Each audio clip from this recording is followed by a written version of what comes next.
Hello students, how are you? I hope you all are doing good. Today we are starting a chapter which name is the National Movement, that first phase 1885 to 1919. And before starting the chapter we have to know some important terms like what is nationalism? Nationalism means patriotic love for one's own country. Next is moderates.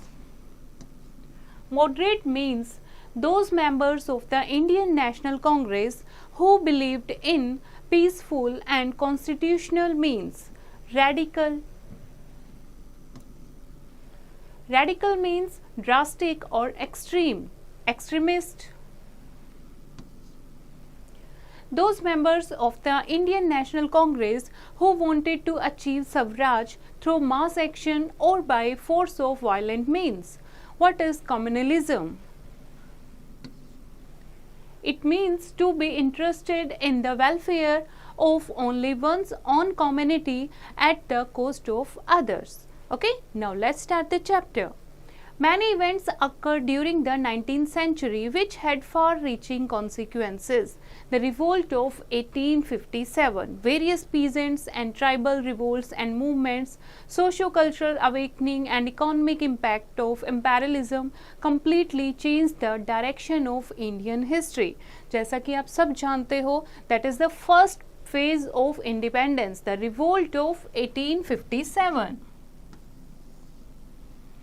इस time क्या चल रहा था? बहुत सारा struggle चल रहा था. जो इंडियंस हैं वो ब्रिटिशर्स के खिलाफ बहुत सारे मूवमेंट निकाल रहे थे. ठीक है, तो बहुत सारे चीज़ें ऐसे हो रही थी जहां पर सब लोगों को, सब इंडियंस को यूनाइटेड होने के लिए जोड़ा जा रहा था ताकि वो ब्रिटिशर्स से आज़ाद हो सकें. अ nationalist fervor had already been generated amongst the Indians. The second half of the 19th century saw the crystallization of political consciousness among the masses. This awareness led to the strengthening of the national movement in India that culminated in her independence in August 1947. और 19th century जो थी वो हमारी independence की तरफ जाने वाली movement थी जहाँ पर सब इंडियंस यूनाइटेड होकर हमें क्या दिलाई? आज़ादी दिलाई. Okay, now what were the reasons for the growth of national political consciousness? Okay, Indian national movement erupted as the direct result of conditions created by the British. क्योंकि ब्रिटिशर्स जो हैं वो इंडियंस पर इतना अत्याचार कर रहे थे, उन्हें इतना ज़्यादा डिस्क्रिमिनेट कर रहे थे कि सब लोगों को, सब इंडियंस को एक साथ होकर एक मूवमेंट उनके खिलाफ उठानी पड़ी. ओके, तो बहुत सारी ब्रिटिश रूल के कारण बहुत सारे पॉलिटिकल, कल्चरल और इकोनॉमिक, सोशल चेंजेस आए हुए थे जो क्या चाहते थे? इंडियन चाहते थे कि किसी भी तरीके से ब्रिटिशर से उन्हें आज़ादी मिले. कुछ रीजंस थे like though the revolt of 1857 failed to achieve its objective, its memory was still fresh in the minds of the people. हालांकि जो फर्स्ट रिवोल्ट ऑफ इंडिपेंडेंस थी, that is the revolt of 1857, वो unsuccessful थी, लेकिन फिर भी लोगों के दिलों में, इंडियन के दिलों में एक याद जो है, एक चीज़ जो है वो दिमाग में उनके आ गई थी कि अगर हम एकजुट होकर देश के कोने कोने से अगर ब्रिटिशर्स के खिलाफ होंगे तो हम उन्हें यहाँ से हटा सकते हैं. क्योंकि इस रेवोल्यूशन में 1857 के रिवोल्ट में सब लोग जैसे कि tribes, peasant, caste and religious community, सब लोग आपस में एक दूसरे के साथ आए. Second is spread of English education informed the Indians about the liberal political ideas of the West. दूसरा रीज़न था कि जो ब्रिटिशर्स थे उन्होंने यूरोपियन एजुकेशन को इंडिया में इंट्रोड्यूस किया. तो उस एजुकेशन पॉलिसी में ऐसी बहुत सारी बातें लिखी होती थी जिससे उन्हें आइडिया होता था कि एक फ्री कंट्री कैसी होती है. तो उनसे उनको काफ़ी आइडिया आया कि हम लिबरल आइडियाज़ आए कि कैसे हम अपनी कंट्री को फ्री करा सकते हैं और फ्री कराने के बाद हमें उसका क्या बेनिफिट होगा. Fine. Next is socio-religious reforms of the country and the growing racial and economic exploitation of Indians by the British imperialists were the other reason. क्या रीजन था कि जो सोशो रिलीजियस रिफॉर्म्स हो रहे थे कंट्री में, ठीक है, रेशियल और इकोनॉमिक जो एक्सप्लॉयटेशन हो रहा था इंडियंस का, इसीलिए भी जो इंडियंस थे वो ब्रिटिशर्स के खिलाफ थे।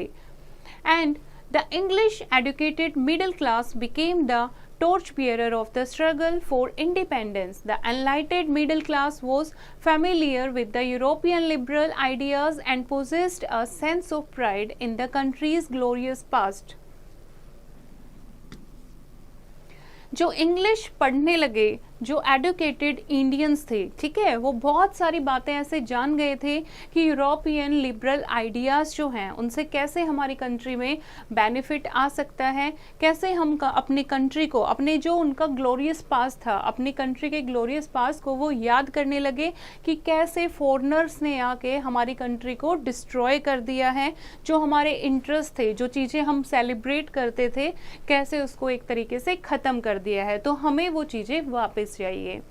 Next is the study of Indology promoted a sense of pride in the India's culture and historical legacy.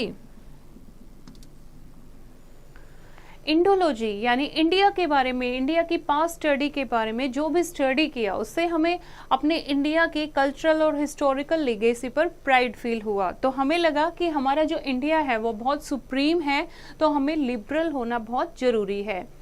Next, Indian newspapers and journals, both in English and vernacular languages, played a crucial role in building up a favorable public opinion at the national level. दूसरी तरफ जो Indian newspapers, magazines, journal आ रहे थे वो English language में भी आते थे और वर्नाकुलर लैंग्वेजेस में भी आते थे, यानी जहाँ की जो लोगों की लोकल लैंग्वेज होती थी, तो लोगों को इजीली कंसेप्ट समझ आता था, लोगों के ओपिनियन को उसमें पब्लिश किया जाता था कि कैसे इससे स्पिरिट ऑफ नेशनलिज्म ग्रो हो सकती है और कैसे हम इंडिपेंडेंट हो सकते हैं। The growth of art and literature in almost every Indian language gave further impetus to the feelings of nationalism. उसके अलावा जो हमारी इंडिया के आर्ट एंड लिटरेचर की इतनी ज़्यादा ग्रोथ हो रही थी, इंडियन लैंग्वेज की, उससे भी जो नेशनलिज्म की भावना है वो लोगों में जागरूक हुई। जैसे कि ड्रामा है लाइक नील दर्पण। नील दर्पण एक ड्रामा है जो कि खेती होती थी इंडिगो डाई की, ओके, जो नील आपको पता है, जो कपड़ों में नील कलर का यूज़ करते हैं, तो वो एक डाई होती थी, वो यूरोपियन कंट्रीज़ में बहुत पसंद किया जाता था। लेकिन उसका क्या नुकसान था कि वो हमारी ज़मीन को, किसानों की ज़मीन को ख़राब कर देती थी और जो ब्रिटिशर्स थे उनको बहुत ज़्यादा उससे फ़ायदा होता था एक्सपोर्ट करने में। तो कैसे किसानों को डोमिनेट किया जाता था इंडिगो डाई ग्रो करने के लिए, कैसे उनको एक्सप्लॉइट किया जाता था, ये ड्रामा है एक नील दर्पण, उसमें बहुत अच्छे से दर्शाया गया है। और भी ऐसे कई ड्रामास थे जिसमें लोगों को जागरूक कराया कि हमारे इंडिया की क्या सिचुएशन हो गई है because of the Britishers. And next is pre Indian National Congress organisation. Okay, The Indian National Congress was not the first political association to be set up in the country. उससे पहले और भी बहुत सारी association आई, ठीक है, अलग अलग मेंबर्स बने, कुछ मिडिल क्लास प्रोफेशनल्स थे, ठीक है। The pre-Congress association cropped up mostly in and around the three presidency town of Kolkata, Chennai and Mumbai. जो प्री कांग्रेस एसोसिएशन थी वो पहले इन तीन प्रेसिडेंसी से शुरू हुई थी। In 1875 there were 474 newspapers in circulation, जिसमें से कुछ फेमस के नाम आपको दिए गए हैं लाइक अमृत बाजार पत्रिका, Hindu, patriot and so on. तो आप देखो 1875 तक कितने न्यूज़पेपर्स आ गए थे, 474। In Bengal, the Indian League 1875 was established with Sisir Kumar Ghosh, editor of Amrit Bazar Patrika, as the leader. और बंगाल में एक इंडियन लीग 1875 में एक एसोसिएशन शुरू हुई जिसके लीडर कौन थे, शिशिर कुमार घोष। कौन थे शिशिर कुमार घोष, जो कि एक पत्रिका के संपादक थे, ठीक है। तो वो उन्होंने ये लीड किया द इंडियन लीग, ये एक एसोसिएशन बनी। Now next is the Poona Sarvajanik Sabha. The Poona, फिर से बोलती हूँ,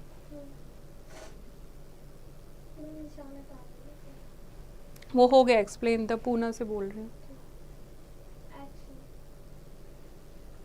next is the Poona Sarvajanik Sabha. 1970 किसने सेटअप की थी?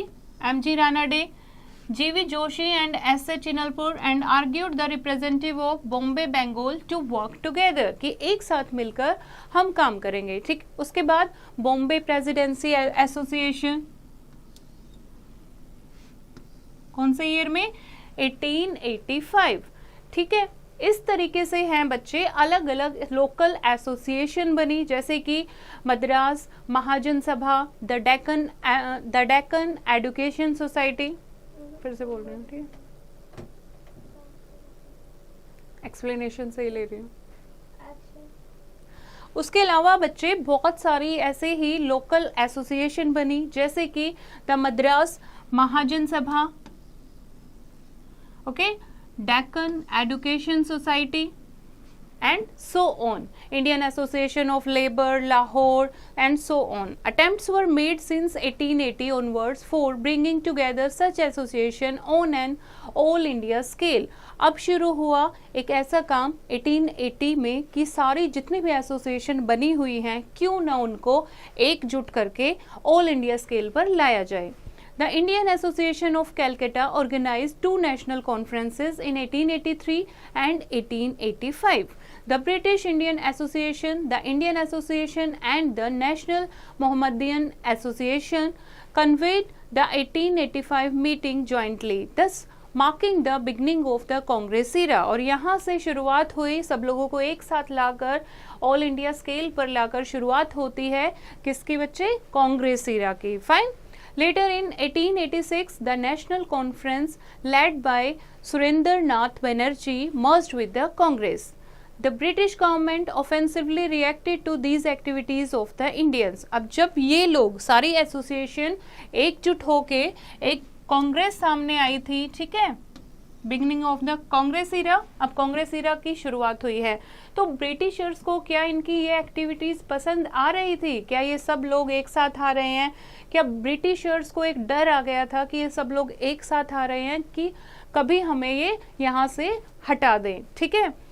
The viceroy Lord lighten openly followed reactionary and anti-Indian policies. His successor, Lord Ripon, tried to ease the situation, but the Libbard Bill controversy earned him the wrath of not only Indians but also of Englishmen. The Indian intelligentsia were now convinced that justice and fair play, एक minute फिर से बोल रही हूँ मैं, ठीक है, 2-3 word गलत हो गए। Now the British government offensively reacted to these activities of the Indians. तो ब्रिटिशर्स को जो ये इंडियन की एक्टिविटीज थी, यानी सारे ग्रुप को, सारी एसोसिएशन को फॉर्म करके एकजुट करना, ऑल इंडिया स्केल पर लाना और उससे कांग्रेस की शुरुआत करना, तो ब्रिटिशर्स को ये उनकी एक्टिविटीज बिल्कुल भी इंडियंस की एक्टिविटीज पसंद नहीं आ रही थी। तो बहुत सारे ऐसे वॉइस रॉय आए जिन्होंने इन पॉलिसीज को बिल्कुल खत्म करने की कोशिश की। The Indian intelligentsia were now convinced that justice had fair play could not be, फिर से बोल रही हूँ। Now the Indian intelligentsia were now convinced that justice and fair play could not be expected from the Britishers, कि हम जो Britishers हैं उनसे हम कोई उम्मीद नहीं कर सकते, कोई न्याय की उम्मीद नहीं कर सकते, कोई फेयर प्ले की उम्मीद नहीं कर सकते। They also realized that there was no substitute for the organized agitation for the attainment of self-British. They clearly understood that there was no substitute for organized agitation for the attainment of self-respect. तो उनको clearly समझ आ जाता है कि ऐसे कुछ भी नहीं हो सकता है ब्रिटिशर्स के खिलाफ, कि वो ऐसे ऑर्गेनाइजेशन बना रहे हैं, उनके अगेंस्ट जा रहे हैं, इससे कुछ भी नहीं हो पाएगा।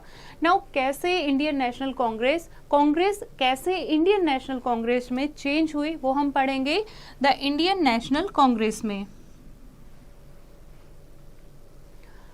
तो It is generally believed that A.O. Hume, a retired British bureaucrat, was instrumental in setting up Indian National Congress. Its actual foundation was a direct corollary of the contemporary socio-economic and political conditions prevailing at the time. During the 1880, the idea of an all India organization was very much in the air. 1880 में ये idea जो था all India organisation यानी सारे organisation को एक साथ लाकर all India organisation बनाना, ये बहुत ज़्यादा उस टाइम ये आइडिया बहुत ज़्यादा वायरल था, बहुत ज़्यादा टॉप पर था. The inaugural session of the Indian National Congress was held on December 28, 1885 at Bombay. This session was described as a middle-class darbar, in which the congressmen were merely concerned with obtaining the blessing of British ruler. और जब first session होता है 1885 में,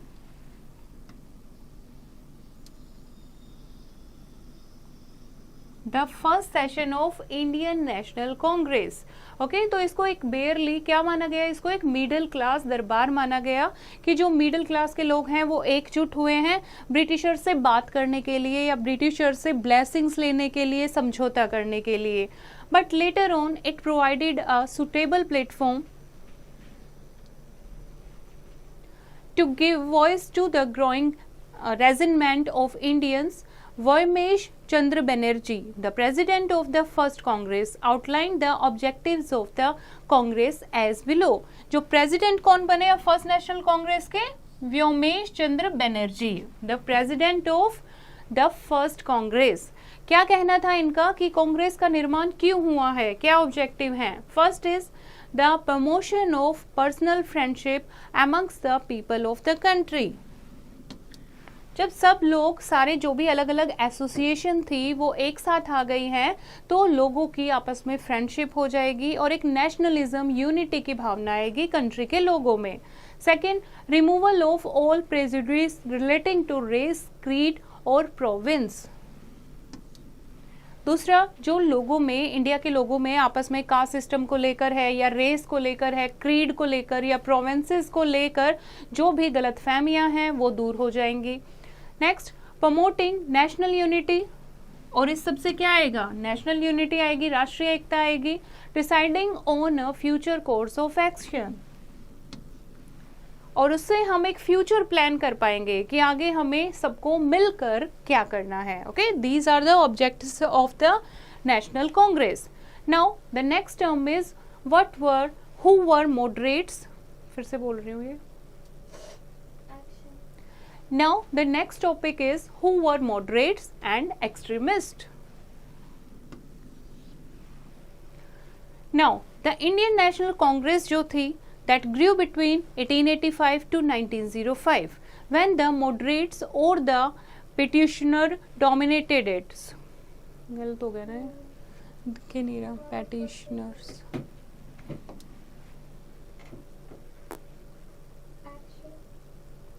Now the next topic is who were moderates and extremists.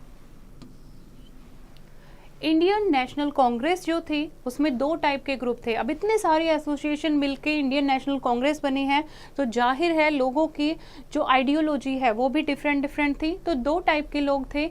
एक था group जिसको moderates कहते थे और एक टाइप का ग्रुप जिसको एक्सट्रीमिस्ट का नाम दिया गया. Now who were moderates? Moderates, the demands of the Congress during its first phase 1885 to 1905 were very modest and centered around constitutional reforms, economic relief, administrative reorganization and defense of civil right. तो जो first demand थी कांग्रेस की वो बहुत ही modest थी, बहुत easy demand थी, बहुत छोटी छोटी डिमांड थी. जैसे कि उन्हें कॉन्स्टिट्यूशनल में कुछ रिफॉर्म चाहिए, कुछ चेंजेस उन्हें करने हैं, इकोनॉमिक रिलीफ चाहिए कि भारत के जो किसान हैं उनको भी इंडिपेंडेंट होना है, या कुछ भी एडमिनिस्ट्रेटिव रीऑर्गेनाइजेशन चाहिए, या defence of civil right. Although the moderates kept up with their demands, the British hardly responded to them. और जब भी मॉडरेट पीपल अपनी डिमांड ब्रिटिशर्स के सामने रखते थे, ब्रिटिश जो थे वो रिस्पॉन्स नहीं करते थे। तो मॉडरेट का क्या मेथड था, क्या तरीका था, वो क्या लिखते थे, लेटर्स लिखते थे, बड़े बड़े पेटिशन लिखते थे ब्रिटिश गवर्नमेंट के लिए। तो क्या करती थी गवर्नमेंट, उनको नज़रअंदाज करती थी, उन्हें इग्नोर करती थी, लेकिन वो बार बार इसी मेथड से ही चलते थे। Fine. For example, therefore they demanded rapid development of indigenous industries and agriculture। जैसे उन्होंने ब्रिटिशर्स को लिखा कि जो इंडियन इकोनॉमी की जो हालत है वो इस वजह से है कि इंडिया की जो भी वेल्थ थी वो तो तुम इंग्लैंड ले गए हो, राइट। तो यहाँ के भी जो किसान हैं, यहाँ जो इंडस्ट्रीज हैं, एग्रीकल्चर है, उसकी डेवलपमेंट किसे करनी होगी, ब्रिटिशर्स को करनी होगी। They also wanted Indian control over the public purse and raised the slogan "No taxation without representation." The claim for suffrage or self-rule also emerged by the beginning of the 20th century. अब उन्हें क्या चाहिए था, जो moderate people थे वो शांति से काम करने वाले लोग थे, ज़्यादातर जो पढ़े लिखे लोग थे वो मॉडरेट पीपल थे। उनका कहना था रूल एंड रेगुलेशन से चलना चाहिए।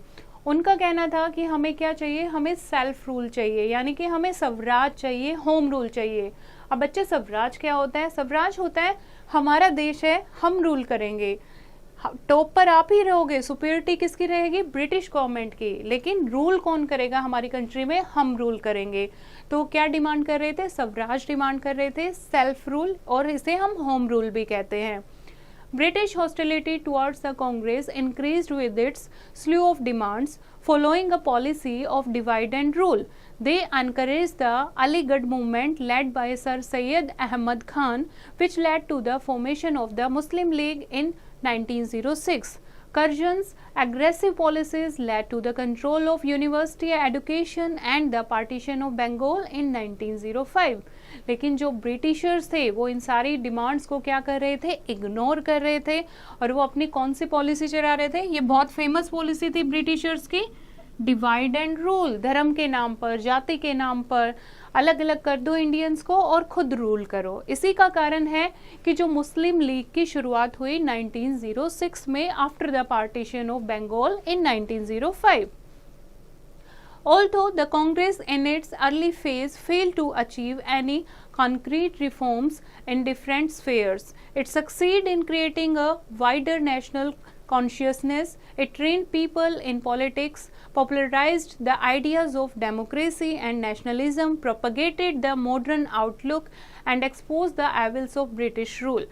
इन्होंने क्या काम किया, जो मॉडरेट पीपल थे वो इतने ज़्यादा चेंजेस इंडिया में शुरुआत में नहीं कर पाए, लेकिन इन्होंने लोगों को अवेयर कर दिया था, लोगों को जागरूक किया पॉलिटिक्स को लेकर, ठीक है, डेमोक्रेसी को लेकर कि अगर हमारी लोकतंत्र सरकार होगी तो हमें क्या फ़ायदे होंगे, नेशनलिज्म क्यों ज़रूरी है, मॉडर्न आउटलुक क्यों ज़रूरी है, इनकी जो एडुकेशन है, ब्रिटिश एडुकेशन है, वो सीखनी क्यों ज़रूरी है। ओके, कुछ फेमस लीडर्स रहे हैं मॉडरेट लीडर, जिनमें से कुछ का नाम यहाँ दिया गया है, जैसे दादा भाई नारोजी, जो कि one of the famous leader of Indian National Congress, Surendra Nath Banerjee, Ramesh Chandra Dutt, Mahadev Govind Ranade and Gopal Krishna Gokhale.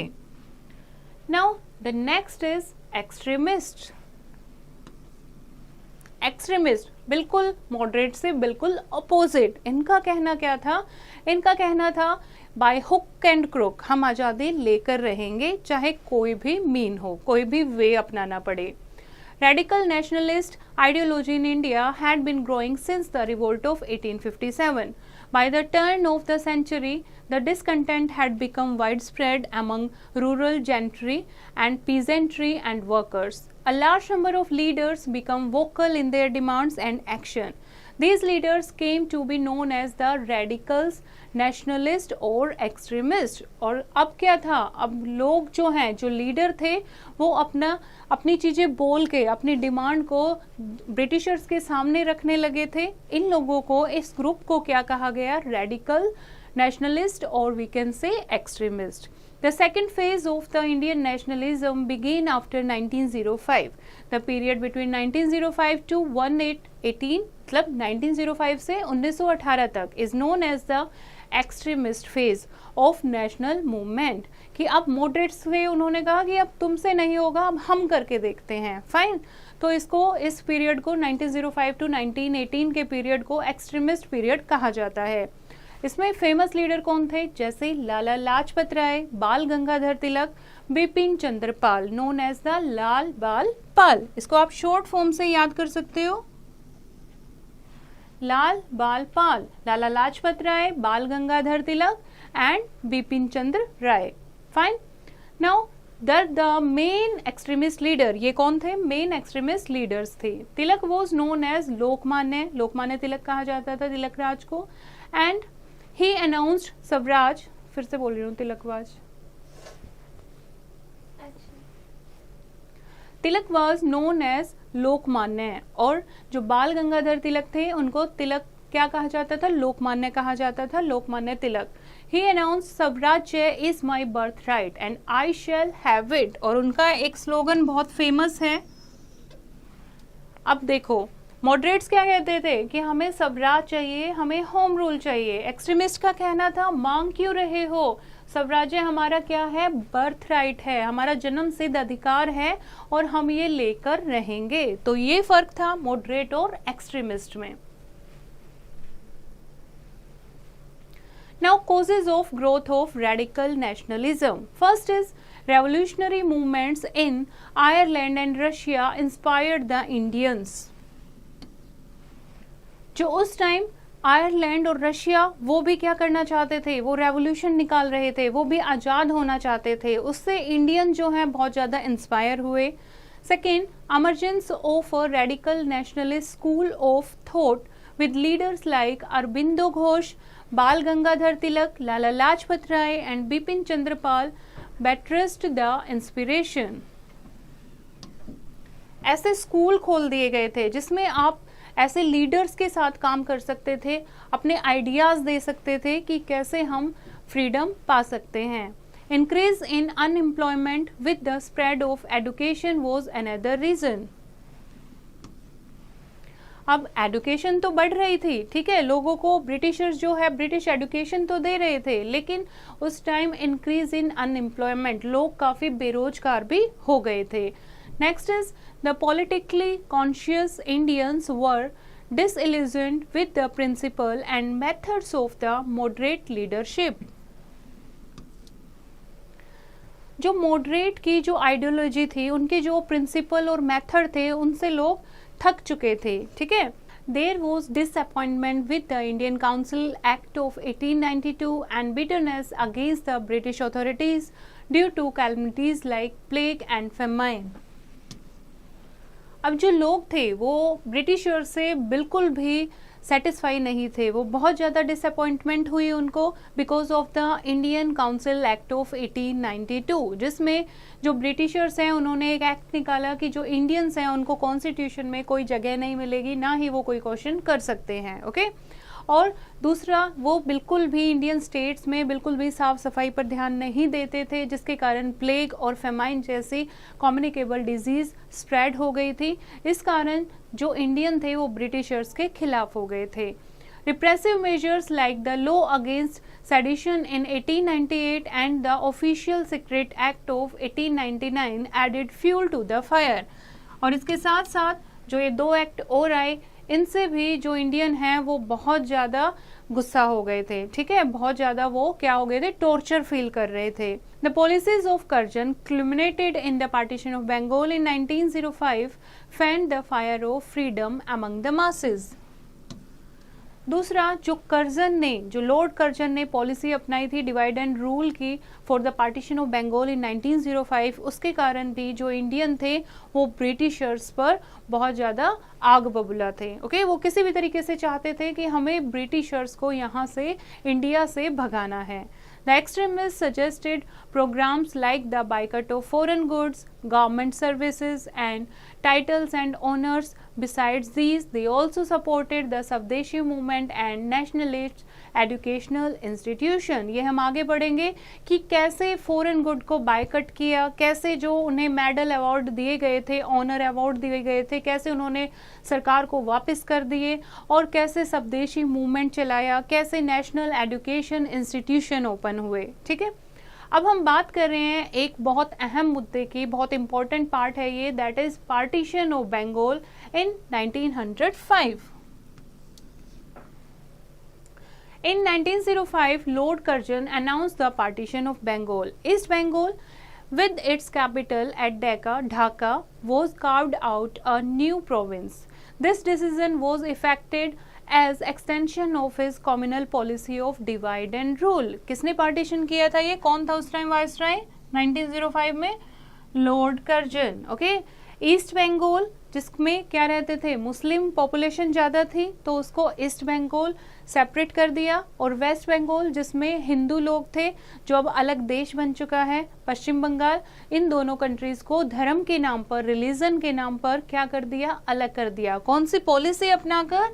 Same divide and rule. जब भी जो इंडियन है एकजुट होने की जब भी उन्होंने कोशिश की है, ब्रिटिशर्स ने अपनी ये पॉलिसी लगाई है और इंडियंस को क्या कर दिया है, भाई भाई को क्या कर दिया है, अलग कर दिया है। Its aim was to weaken growing nationalism in Bengal by forming a Muslim bloc. It was justified on the ground that it was essential for administrative purpose. और क्या डेफिनेशन दी उन्होंने ब्रिटिशर्स ने?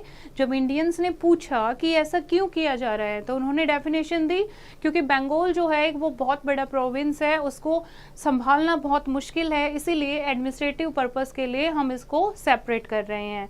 लेकिन रियलिटी क्या थी? रियलिटी थी Britishers नहीं चाहते थे कि इंडियन जो है वो एकजुट हों, उनके अंदर नेशनलिज्म की फीलिंग आए। ओके, तो इंडियन लीडर को ये चीज़ फील हो गई थी कि ब्रिटिशर्स जो हैं वो डर गए हैं और वो कभी भी नेशनलिज्म को नहीं होने देंगे। ठीक, ये इन्होंने बंगाल का पार्टीशन इसीलिए किया है ताकि ये जो नेशनलिज्म की फीलिंग ग्रो हो रही है उसको कमज़ोर कर सकें।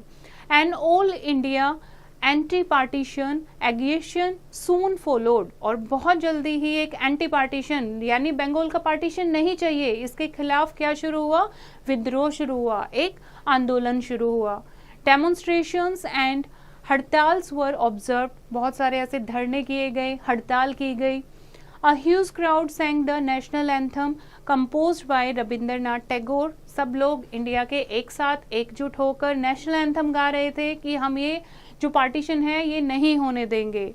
Curzon's policy ironically led to the intensification of sentiment among the people which resulted in the स्वदेशी एंड बायकट मूवमेंट। और इसके विद्रोह में ही, पार्टीशन ऑफ बंगाल के विद्रोह में ही ऐसी मूवमेंट सामने आई जब लोगों ने स्वदेशी यानी अपने देश में बनी हुई उन चीज़ों को यूज़ करना चाहिए। अगर स्वदेशी मूवमेंट आएगा तो दूसरे जो प्रोडक्ट हैं, फॉरेन के प्रोडक्ट हैं, वो अपने आप ही बायकट हो जाएंगे, क्योंकि हम अपनी चीज़ें यूज़ करेंगे तो दूसरी चीज़ें सेल ही नहीं होंगी। या फिर हम क्या कर सकते हैं? बायकट मतलब दूसरी चीज़ें यूज़ ही नहीं करेंगे। फॉरेनर ब्रिटिशर्स की जो इंपोर्ट की हुई चीज़ें थी उन्हें अगर हम यूज़ ही नहीं करेंगे तो क्या यूज़ करेंगे? अपनी स्वदेशी चीज़ें। तो इन चीज़ों की, इन मूवमेंट की शुरुआत हुई। Communalism was a 20th century development. This phenomena try to divide people on religious line. धर्म के नाम पर ये क्या करना चाहते थे? अलग करना चाहते थे। नाउ ये जो छोटी छोटी टर्म है इनको डिफाइन किया गया है डिटेल में, लाइक व्हाट इज स्वदेशी मूवमेंट। ओके, जब बंगाल के खिलाफ जब ये पार्टीशन हो रहा था, ब्रिटिशर जब ये पार्टीशन कर रहे थे, तो इंडियन क्या कर रहे थे? इंडियन धरना दे रहे थे, हड़ताल निकाल रहे थे, और कुछ लोग क्या कर रहे थे? स्वदेशी मूवमेंट उन्होंने लॉन्च की थी। Use of Swdeshi goods and articles and boycott of foreign products were the main instruments. Initially, the movement had a wide following and far-reaching consequences. शुरू में स्वदेशी मूवमेंट ये बहुत जोर शोर से हुई, दुनिया के कोने कोने से लोग अपने प्रोडक्ट यूज़ कर रहे थे, और जो ब्रिटिश के इंग्लैंड से आए हुए प्रोडक्ट थे उनको क्या कर रहे थे? वो जला रहे थे कि जो भी तुम्हारे पास इंग्लैंड के जो भी प्रोडक्ट हैं उनको क्या लगा दो? आग लगा दो। ओके, तो धीरे धीरे ये मेथड जो है ये ठंडा होता गया। नाउ क्या चाहते थे वो चाहते थे कि हमें स्वराज चाहिए, हमें क्या चाहिए, सेल्फ रूल चाहिए। Bengali students played a major role in Swadeshi movement. अब ये जो मूवमेंट है कहाँ से शुरुआत हुआ था, स्वदेशी मूवमेंट आपका बंगाल से, क्योंकि पार्टीशन ऑफ बंगाल की ये बात है 1905 में, तभी ये मूवमेंट स्टार्ट हुआ था। तो इस टाइम मेन रोल किसका था यहाँ पर, बंगाली स्टूडेंट्स का। Okay, Bengali students played a major role, and women, especially of the middle class, also actively participated in it. Bal Gangadhar Tilak, Bipin Chandra Pal and Aurobindo Ghosh led the movement. और इस कौन leader थे, इतने जाने माने leader, महान leader इस स्वदेशी मूवमेंट के लीडर थे। The Swadeshi movement was an elaborate program of passive resistance propagated by Aurobindo Ghosh. It dealt with important issues like setting up of national education institutions, administration, judiciary, and also the schemes of social reform. In fact, the extremists emerged more powerful after this movement. और स्वदेशी movement के बाद सब लोग ये जान गए थे कि जो एक्सट्रीमिस्ट लीडर्स हैं वो बहुत ज़्यादा पावरफुल है, वो कुछ भी कंट्री में करा सकते हैं। Now next topic is revolutionary trends in India and abroad.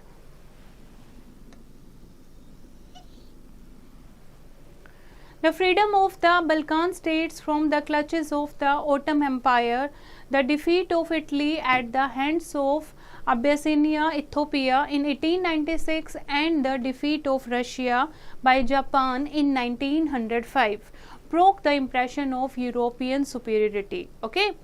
Rampant unemployment coupled with the British policy of racial discrimination further increased the feeling of disaffection amongst the educated youth of the country. All these factors contributed to the rise of revolutionary movement against the British Empire. जब world war हो रही थी तो उसमें जो भी Britishers का, जो भी इंग्लैंड के साथ थी जो कंट्री, वो क्या हो गई थी, हार गई थी। तो उससे जो ब्रिटिश एम्पायर है वो क्या पड़ गया था, कमज़ोर पड़ गया था। और इंडियन जो है रेवोल्यूशनरी मूवमेंट जो है वो क्या हो गई थी, थोड़ी स्ट्रोंग हो गई थी against the British empire. Early in the 20th century, there began efforts to form revolutionary groups in India. और 20th सेंचुरी की स्टार्टिंग में जो इंडिया में अलग अलग रेवोल्यूशनरी ग्रुप बनने लगे थे, जैसे कि एक छोटा सा ग्रुप बना अराउंड 1902 में इन मिदनापुर बाय जनेंद्र नाथ बासु। उसके बाद कैलकटा में अनुशीलन समिति जो प्रमोता मित्र ने स्टार्ट की। इस तरीके से अलग अलग ऐसे लीडर आए वहाँ से जो अपने छोटे छोटे रेवोल्यूशनरी ग्रुप बनाने लगे थे। और बहुत जल्दी ही ये सारे जितने भी ग्रुप बने थे, ये सारी रेवोल्यूशनरी एक्टिविटीज़ थी, इन्होंने किसने अंडरटेकन कर लिया इसको, इंडियन रेवोल्यूशनरीज अब्रोड, यानी जो अब्रोड दूसरे देश में रहकर जो इंडिया को आज़ादी दिलाना चाहते थे, इंडिया की पॉलिटिकल चीज़ों को लेकर काम कर रहे थे, बहुत जल्दी उस ग्रुप ने इंडियन रेवोल्यूशनरी बोर्ड को क्या कर लिया, टेक ओवर कर लिया। यानी अब इंडियन रेवोल्यूशन जो भी वो करना चाहते थे उसकी कमांड किसके हाथ में है, जो अब्रोड में जो लीडर्स बैठे हैं।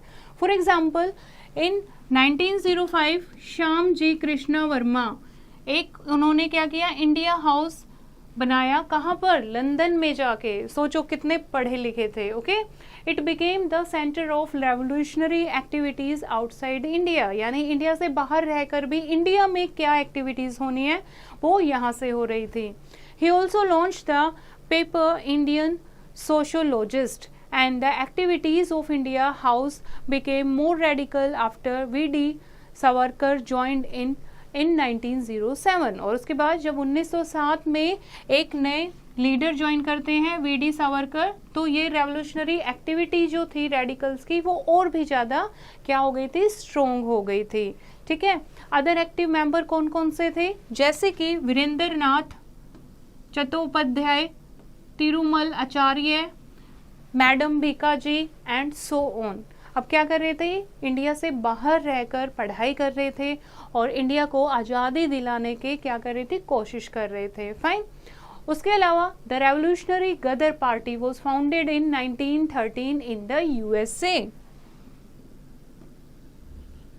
गदर पार्टी, गदर यानी जो तबाही मचा दे। देखो आप कहाँ बन रही है, यूएसए में। तो यूएसए में जो लीडर हैं वो क्या बना रहे थे, रेवोल्यूशनरी गदर पार्टी बनाई उन्होंने 1913 में। और Lala Hardayal Lal was its main leader. कौन लीडर था, Lala Hardayal, okay, Lala Hardayal was its main leader.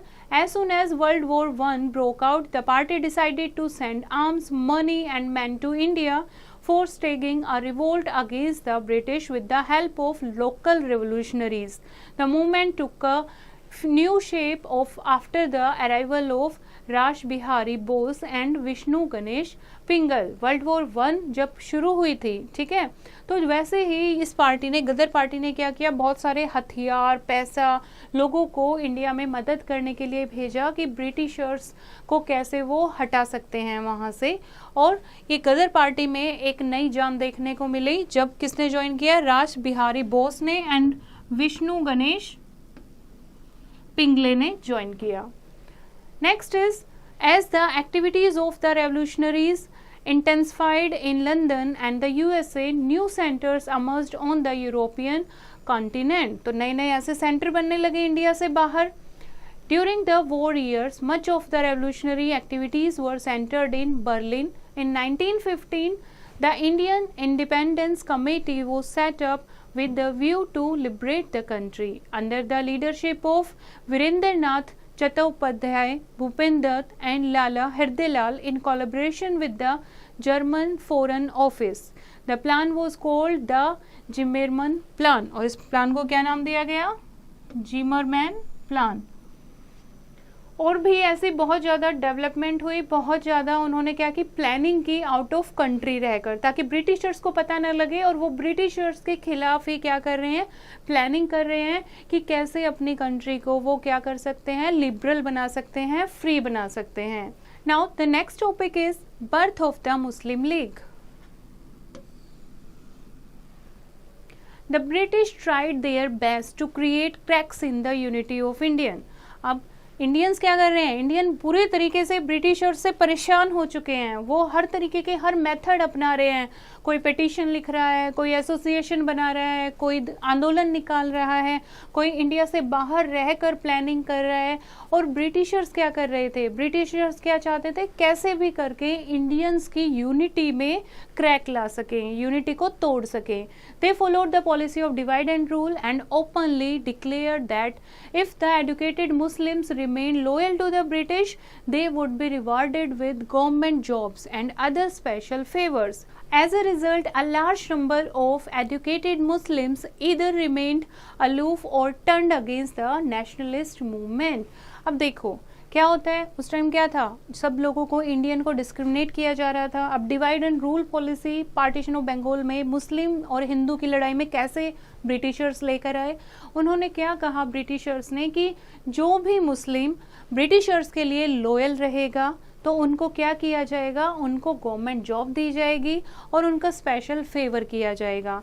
इसका नतीजा क्या निकला, बहुत सारे जो पढ़े लिखे मुस्लिम्स थे वो ब्रिटिशर्स की तरफ चले गए और जो नेशनल रेवोल्यूशनर थे, नेशनलिस्ट थे, उनके खिलाफ हो गए। The communalist tendencies attained new height in the year 1906 with the formation of the All India Muslim League with official patronage। और इस तरीके से एक मुस्लिम लीग की शुरुआत हुई 1906 में, जिसको क्या नाम दिया गया, all India Muslim league.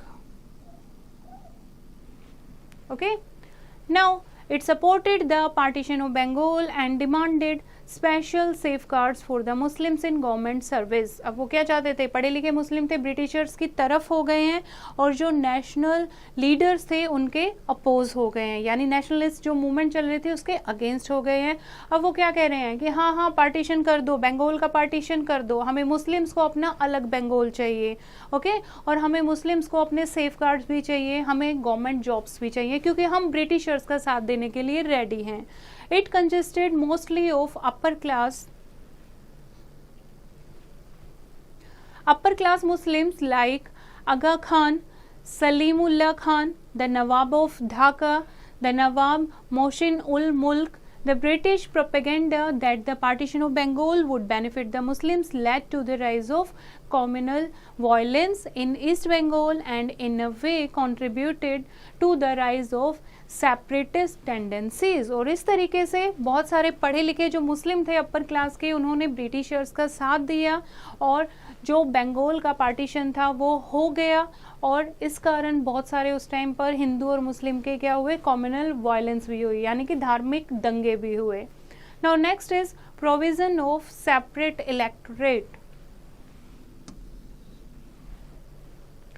The enactment of Morley Minto reforms in 1909 providing for separate electorate for Muslims community showcased the deliberated British attempt to implement the devised communal policy. Subsequently, this provision was demanded by and conceded to other minorities like the Sikhs, Indian Christians, the Europeans and Anglo-Indians also। अब क्या हुआ, अब British ने क्या किया, बंगाल को अलग कर दिया है, मुस्लिम पीपल को अलग कर दिया है। अब क्या चाहते हैं, उनका एक नया रिफॉर्म निकाला, that is Morley Minto reform in 1909, जिसमें क्या कहा गया कि मुस्लिम कम्युनिटी को एक अलग से क्या दे दो, इलेक्टोरेट दे दो, बिल्कुल अलग कर दो। तो जब ये किया गया तो दूसरी माइनॉरिटीज़ थी, जैसे सिख पीपल थे, इंडियन क्रिश्चियंस थे, या फिर यूरोपियंस और एंग्लो इंडियंस थे, अब वो भी अलग से डिमांड करने लगे। Now the next topic is Lucknow session of 1916 and the home rule movement. The events between 1911 and 1916 brought about significant changes in both the Muslim League and the Congress. By 1913, both the organizations had started coming closer. In its 1913 sessions, the Congress expressed its sympathy for maintaining territorial integrity and of Turkey during the Balkan Wars and asserted the cause of Muslim in West Asia. In 1915, prominent Congress leader also attended the annual session of the Muslim League, presided over by Muhammad Ali Jinnah. The 1916 session of the Congress, known for Lucknow Pact, 1916 का जो कांग्रेस का session था उसको Lucknow pact का नाम दिया गया, was more significant as it brought the Muslim League and the Congress closer। जब मुस्लिम लीग और जो कांग्रेस क्लोजर, यानी नेशनल जो थे, हिंदू जो थे, नेशनल जो आंदोलनकारी थे, और यहाँ पर मुस्लिम लीग, वो क्या आने लगे, एक दूसरे के क्लोज आने लगे हैं। And also witness the reunion of the moderates and the extremist, और दोबारा से फिर से मॉडरेट और एक्सट्रीमिस्ट थे, दोनों लीडर भी क्या हो गए, एकजुट होने लगे। This reunion was made possible largely due to the initiative taken by Anne Besant and Bal Gangadhar Tilak, who led the Home Rule movement in India। और ये कैसे पॉसिबल हो पाया, because of any Besant and बाल गंगाधर तिलक, जिन्होंने India में home rule की शुरुआत कराई। The Lucknow pact is an example of short-sightedness on the part of contemporary national leadership. The Congress temporarily accepted the principle of communal representation, to which it was so far opposed. The two parties jointly demanded self-rule for India, but this unity was too transitory। और ऐसे ही एक आपका Lucknow pact है, जब दोनों parties क्या आई, एक साथ आई, क्या मांग रहे थे, वो भी जॉइंटली क्या मांग रहे थे, होम रूल। तो किस तरीके से होम रूल मूवमेंट के लिए सब लोग एकजुट हो गए। Now the home rule leagues. During the war, the Congress extended support to the British in the hope that they would fulfill his demand of self government। अब जब वर्ल्ड वॉर हुई थी तो उसमें ब्रिटिशर्स का साथ दिया था इंडियन ने, ओके। और कांग्रेस ने ये साथ क्यों देने दिया था, ब्रिटिशर्स ने कहा था अगर हम इस वॉर में जीत जाएंगे, वर्ल्ड वॉर में अगर हम, इंग्लैंड जो है, ब्रिटिश एम्पायर जो है, अगर वो जीत जाएगा तो वो इंडिया को क्या दे देगा, सेल्फ रूल यानी होम रूल दे देगा, कि ठीक है लो अपने इंडिया पर रूल करो। लेकिन ऐसा नहीं हुआ। Tilak was released from jail in 1914 after 6 years of imprisonment. In 1916, he established the Home Rule League at Pune to attain self-government for India। और इसके लिए होम रूल लीग एक स्थापना की पूना में, किसने, बाल गंगाधर तिलक ने, और जिसके लिए उन्हें 6 साल जेल में डाल दिया गया। क्यों डाल दिया गया? जब उन्होंने प्रॉमिस किया था कि अगर हम ब्रिटिश एम्पायर वॉर में जीत जाएंगे तो हम होम रूल देंगे, लेकिन बजाय होम रूल देने के उन्होंने क्या किया, बहुत ज़्यादा और स्ट्रिक्टनेस कर दी। ऐसे ऐसे कानून वो लेकर आए कि कोई भी अगर डिमांड करेगा वो बिना किसी ट्रायल के जेल में डाल देंगे, कोई भी सरकार से क्वेश्चन नहीं कर सकता। और जो होम रूल लीग के निर्माता थे बाल गंगाधर तिलक, उनको जेल में डाल दिया। बहुत सारे ऐसे लीडर्स को क्या कर लिया उन्होंने, इम्प्रिजन कर लिया। These two believed that constitution methods, there was a lot of enthusiasm among the people for the national cause. Leaders like C.R. Das and Motilal Nehru to join the movement. In 1917, the two home rule leagues of Tilak and Annie Besant worked in cooperation with each other. Its branches were set up all over the country and there was a popular demand for home rule. और बहुत सारी organisation ऐसी बन गई थी, नेता एकजुट होकर सामने आ गए थे। पूरे इंडिया में छोटे छोटे ऐसे कॉर्पोरेशन बना दी थी, एसोसिएशन बना दी थी, जो क्या चाहते थे, जिनकी एक ही डिमांड थी सबकी, उन सारी ब्रांचेस की एक ही डिमांड थी, जो क्या थी, होम रूल चाहिए हमें, कि हम इंडिया को खुद रूल करेंगे। Fine, here is a quick recap of the chapter. After the revolt of 1857 and many other peasants and tribal revolts, political consciousness grew among the Indians.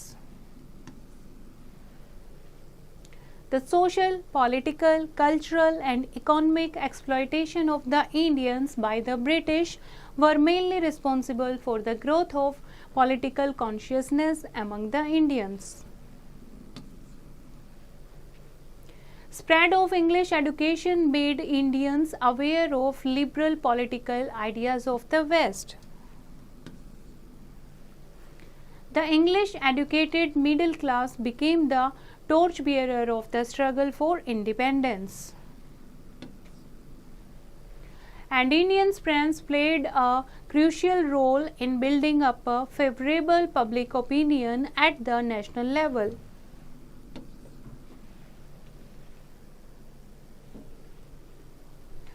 Next is literature in regional languages who created a national fervor. Many pre-Congress associations were formed. In 1885, the Indian National Congress came into existence. The period between 1885 to 1905 is known as the moderate phase of national movement, dominated by the petitioners. In 1907, the Congress split into two in its Surat session. Curzon announced the partition of Bengal in 1905. It was followed by Swadeshi and Boycott movements. Radical nationalism or extremist grew under Lal Bal Pal and Arbindo Ghosh. The period between 1905 to 20 is known as the extremist phase of the national movement. Revolutionary activities in India and abroad were carried on. Ghadar Party was founded in the USA. Communal tendencies led to the formation of the All India Muslim League in 1906. The Morley Minto reforms provided for separate electorate for the Muslims and later for other minorities. In 1916, Lucknow Pact was made, which brought the Muslim League and the Congress closer. Home Rule League movement in India was carried on by Annie Besant and Bal Gangadhar Tilak. I hope bachcho you have understood the chapter. You have to read it once again and do the practice of exercise yourself.